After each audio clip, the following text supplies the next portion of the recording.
Madam Speaker, here's what needs to happen now. The United States and our European allies must agree that we will not support the immoral importation of Russian oil and gas. Europe has affordable, effective alternatives. The United States and our European allies should work through sanctions and other forms of economic statecraft to communicate firmly and consistently to large non-European buyers of Russian oil and gas. The time is to act now.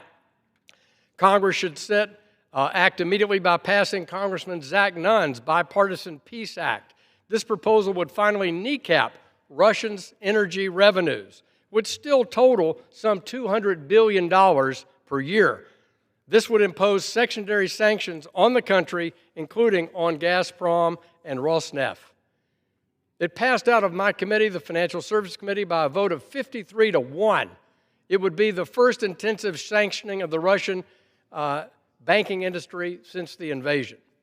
Under Congressman Nunn's Peace Act, the U.S. would take Russian sovereign assets that have been immobilized and yet let the Ukrainians use them to purchase defensive weapons.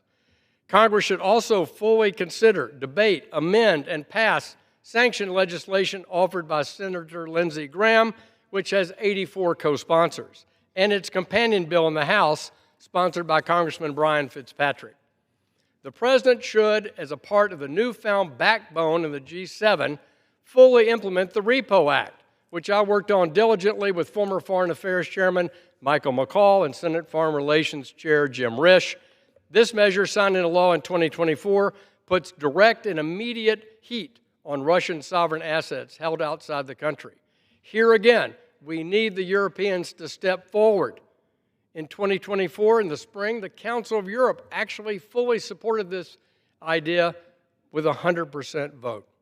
Congress should also authorize funding for the U.S. Geological Survey to fully review all Soviet-era geological surveys of Ukraine, both in the contested Donbass region as well as in free Ukraine, and provide Congress and the administration with an up-to-date assessment of the strategic minerals available for Ukraine's further economic development.